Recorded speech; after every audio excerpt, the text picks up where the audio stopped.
Motivational story of a businessman. एक देहाती लड़का एक बिजनेसमैन कैसे बना। एक दफ़ा का जिक्र है कि एक गांव में एक गरीब किसान रहा करता था जिसका एक बेटा था जिसका नाम जमालदीन था। यह नाम इसको इसके दादा अब्बू से मिला था। जमालदीन एक गरीब मगर ज़हीन लड़का था।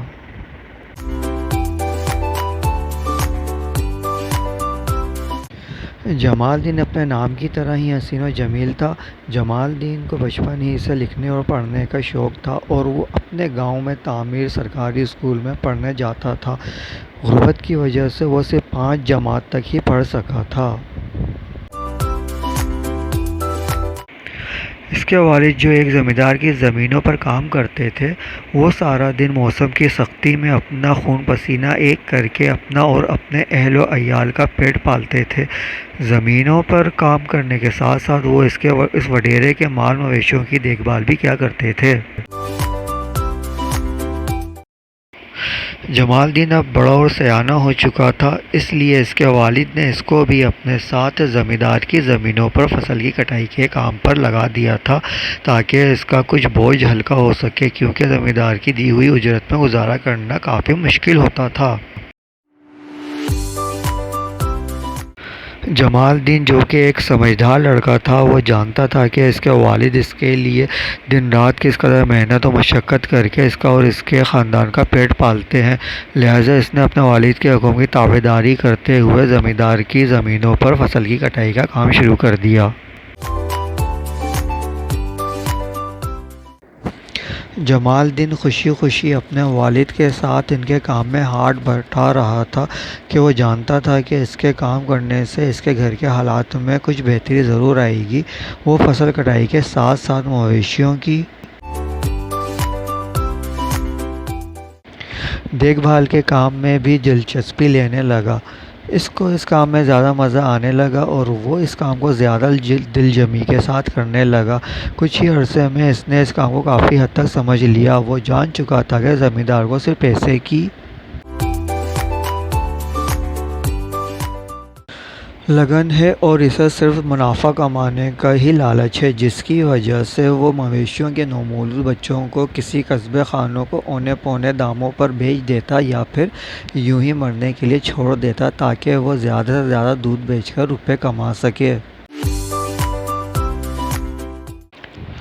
इस तरह की बेहिसी वो और कई जगहों पर भी देख चुका था। चूँकि जमाल अभी इस उम्र को पहुंचा था जिसमें बच्चे अपने इर्द गिर्द के माहौल को जानने और परखने की जस्तजू में होते और अपने इर्द गिर्द की चीज़ों से प्यार करने लगते हैं। जमालदीन को चूँकि जानवरों से पहले ही लगाव था, लिहाजा वो दिल ही दिल में बेज़ुबान जानवरों के लिए कुछ करने का सोचता रहता था। जमालदीन अब पूरी तरह जवानी की दहलीज तक पहुंच चुका था, साथ साथ वो अपने घरेलू हालात को बदलने की जस्तजू में भी लगा रहता था। बड़ी ईद उल अजहा की आमद थी और ज़मींदार इस आसपास के गांव देहात से माल मवेशी की ख़रीद में लगा हुआ था। देहाती लोग इसको अपने माल मवेशी फ़रोख्त कर रहे थे। ज़मींदार मवेशी कम दामों में ख़रीद कर इन्हें कुछ और अपने पास रखकर ईद में शहरी मंडियों में ले जाकर फ़रोख्त करने की तैयारियों में लगा हुआ था और जमालदीन भी इसके साथ इसके कामों में हाथ बटा रहा था। जमालदीन काम के साथ साथ काम को सीख भी रहा था और समझ भी रहा था।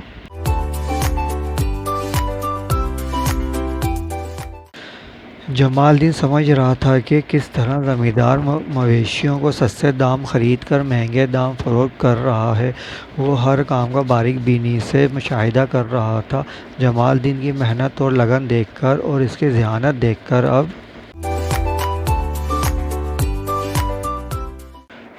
ज़मींदार भी जमालदीन पर भरोसा करने लग गया था। शहर से वापसी के बाद जमालदीन दोबारा अपने रोज़मर्रा के कामों की अंजाम दही में लग गया। दिन रात यूं ही अपनी डगर पर चल रहे थे। इसी तरह दिन गुजरते जा रहे थे। ایک دن یوں ہی ایک گائے کا نومولود بچہ سخت دھوپ میں پڑا موت کے فرشتے کا انتظار کر رہا تھا۔ جمال الدین سے دیکھا نہ گیا اور وہ فوراً زمیندار کے پاس گیا اور اس بچے کو زمیندار سے خریدنے کی بات کی۔ چونکہ زمیندار جمال الدین پر بھروسہ کرتا تھا اور اس کی کچھ بات مانتا بھی تھا، لہذا زمیندار نے ایک نظر گائے کے بچے کی طرف دیکھا، پھر مفت میں ہی لے جانے کی اجازت دے دی۔ جمال الدین خوش ہوتے ہوئے اس بچے کو اٹھا کر جلد ہی اپنے گھر کی طرف چل پڑا۔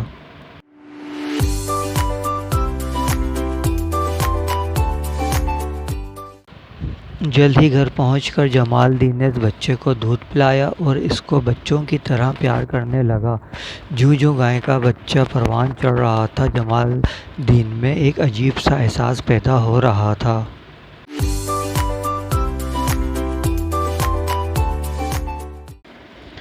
کچھ عرصے بعد فصل کی کٹائی شروع ہو گئی۔ جمال الدین زمیندار کی اجازت سے غیر ضروری بچ جانے والی فصل کو گھر لا کر بچڑے کو کھلاتا اور بچا ہوا چارہ محفوظ کر دیتا۔ اب بچڑا 1 سال کا ہو چکا تھا۔ ایک دن جمال الدین کی والدہ سخت بیمار ہو گئیں تو جمال الدین کے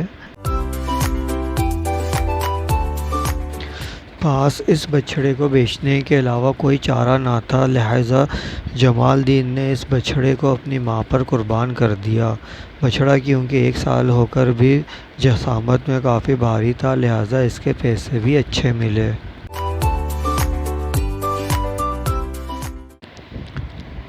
جمال الدین کو چونکہ جانوروں سے لگاؤ پہلے ہی تھا، لہذا ماں کے علاج کے بعد بچ جانے والے پیسوں سے اس نے ایک گائے خرید لی، جس نے کچھ عرصے میں ایک بچے کو جنم دیا۔ جمال الدین کیونکہ ماں کو بچے سے الگ کرنے کو پہلے ہی سخت ناپسند سمجھتا تھا، لہذا اس نے بچیا کو ماں کا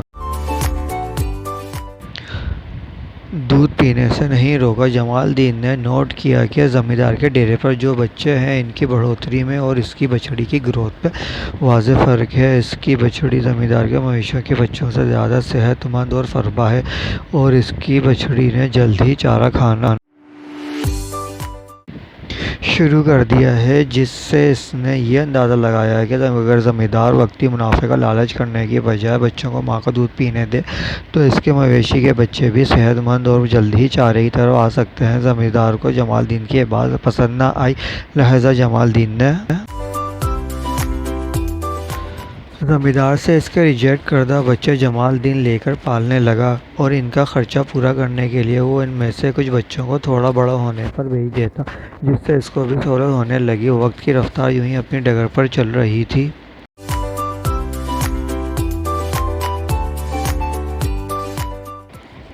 جمال الدین اب سمجھ چکا تھا کہ اس کو اب کیا کرنا ہے۔ اسے زندگی کا ایک مقصد مل چکا تھا۔ اس کے پاس اب کافی مویشی تھے۔ عید قربان آنے پر اس نے اپنے مویشی شہر کی منڈی میں لے جا کر بیچ دیے۔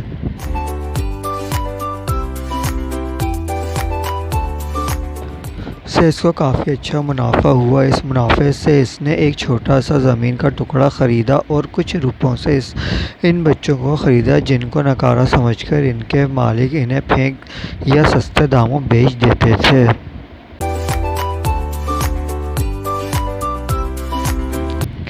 جمال الدین اب سائیں جمال الدین بن چکا تھا۔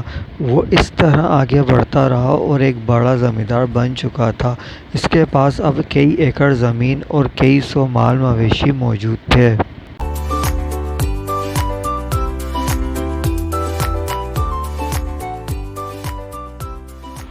ناظرین و حاضرین، اگر آپ جاننا چاہتے ہیں کہ جمال الدین کس طرح ایک تاجر و صنعت کار بنا تو اگلی قسط کا انتظار کریں۔ اس چینل کو سبسکرائب کریں اور بیل آئیکن کو پریس کریں۔ شکریہ۔